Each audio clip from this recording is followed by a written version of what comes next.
given these turn of events, should the 49ers just rest their starters next week? Yeah, man, I'm back and forth on this one, honestly, because the 49ers are in a unique position if they wanted to rest all the you can't rest all the starters, but you can rest your premier players. And they're in a position where they could do that and walk into the divisional playoff game at home with everyone healthy outside of, Huff. Obviously, he's gone. Maybe Armstead. I'm not sure what's going on with Armstead, but outside of those two guys, they could be 100% healthy going into that game. And I think there's a tremendous value there that they should definitely think about it. I tweeted out yesterday, I think they should do, maybe a quarter just to keep guys, in the flow of things.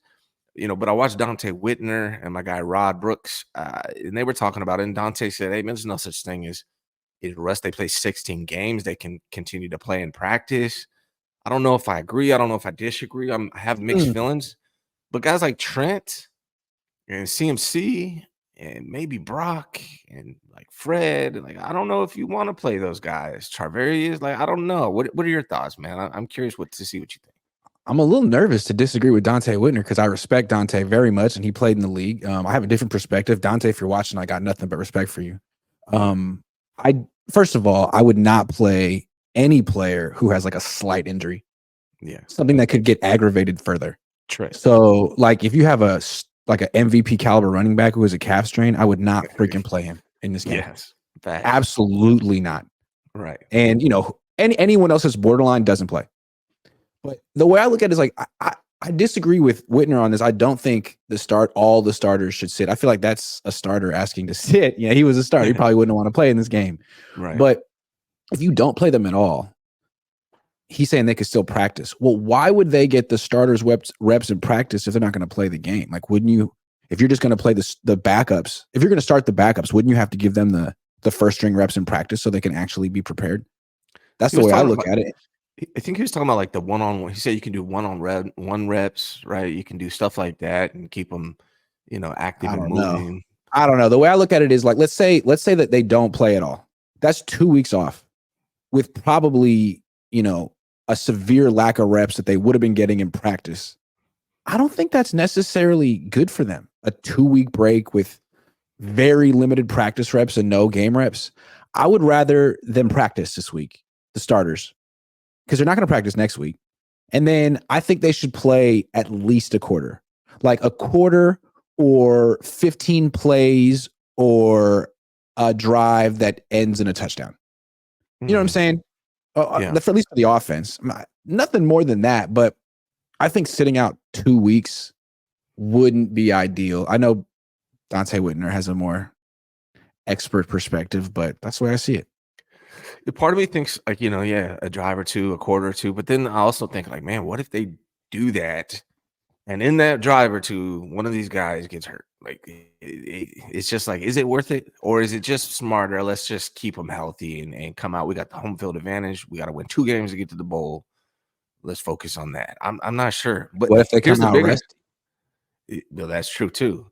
Dante Whitner says it's not a real thing. It is a real thing. It doesn't mean it'll affect the Niners, but you don't know. And here's the other question though, Grant. Like this, we're talking about what we want to do. What is Kyle Shanahan going to do? What do you think Kyle's going to do?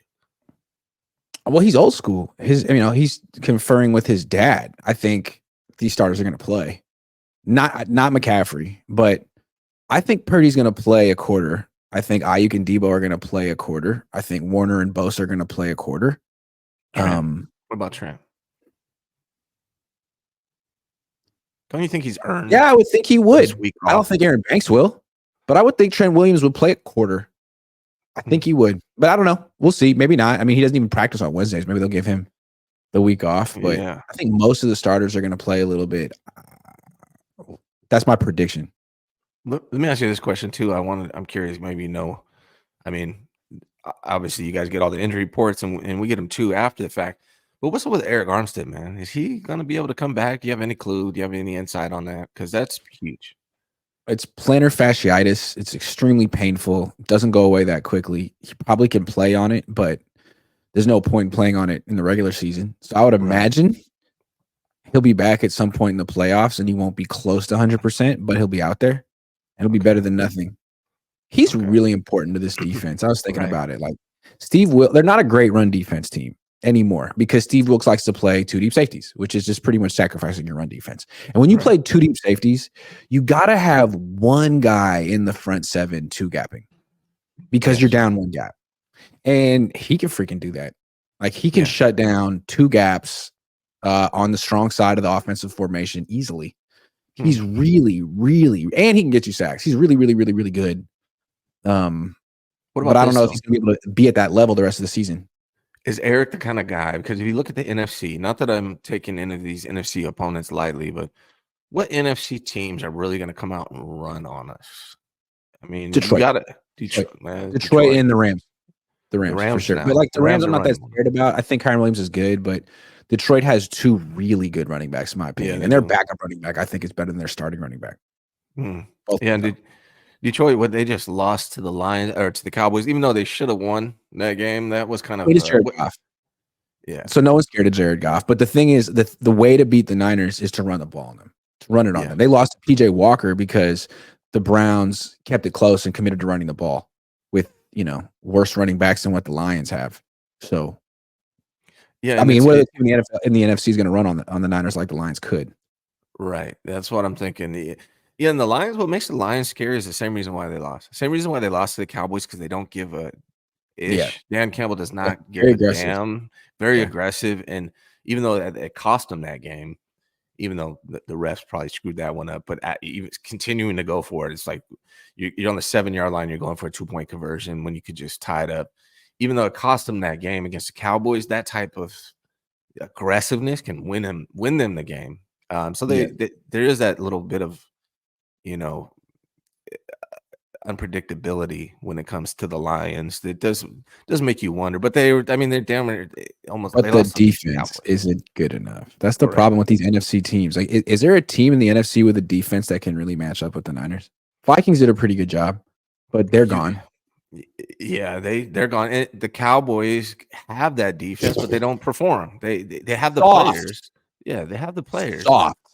But they don't show NFC up. tough. Not even NFC tough. NFC tough. Yeah, absolutely, man. All the like, it seems to me, so Detroit could actually run the ball on the Niners defense, but you're going to get gashed by the Niners offense. Tom Jensen, who writes for my site, put up an article this morning looking ahead to these matchups. It's a great article. And he's talking about Detroit, and he said they're statistically the worst defense in the league against play action. Well, what do you know? That's not a good matchup for them. Yeah. It seems to me to match up with the Niners, you have to have studs at every single spot in the back seven. Back seven, because you have to cover 5 excellent players every snap. Weapons. You can't have any weaknesses, or else that guy's getting matched up with Brandon Ayuk or Deebo Samuel, or he's getting found.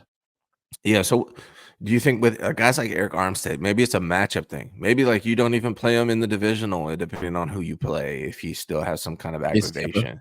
Yeah, take your time, Eric. Right. Or don't even play till the Super Bowl. How about that? Depending on the matchup, right? Depending on, like, they could probably get to the Super Bowl without Eric Armstead. He's great, but it's the NFC, guys. Yeah. Maybe against Detroit, you'd like Eric Armstead out there because, again, they have 2 running backs who are going over 1,000 yards this year. And that backup, the first one, David Montgomery, is really powerful. Jahmyr Gibbs is like, who's more explosive than him? He's more explosive than McCaffrey. I'm not saying he's better, but he's more explosive. Yeah, he's nice. He's nice. Yeah, I mean, I agree with you. I think in general, the 49ers, they got 2 home games. They could be 100% healthy if they choose to. They should be able to win both of those games and get to the Super Bowl, man. It's a good year for – and I saw you're going to Vegas, huh? Oh, yeah, absolutely. Got to cover the Super Bowl, man. They're probably going to – well, I'm not going to say they're probably going to win it, but they got a better chance with Purdy than they did with Jimmy. That's the thing, right? Like, they almost won a Super Bowl with Jimmy Garoppolo, man. Now they got 10 Brock Purdy. Quarter. Yeah, they got Brock. What's funny? Man. People are like, oh, that stat of the Niners being 0-39 or whatever when they're down 8 in the fourth quarter. Like, who cares? Whoever comes back from an 8-point deficit in the fourth quarter is like, the Chiefs. Both teams that Kyle Shanahan faced in the Super Bowl. Yeah, yeah, that's true. If every team was just hopeless in that situation, Kyle would have 2 rings right now. So I'm just saying. That's the thing with Kyle. I think we're going to talk about him, but yeah, that's the one thing with Kyle. He's got to stay on script, stay with what they're good at, and just keep Yeah. doing what they do.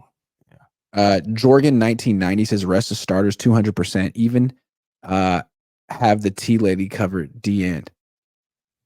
I disagree, guys. A quarter, like a preseason game. You could protect him.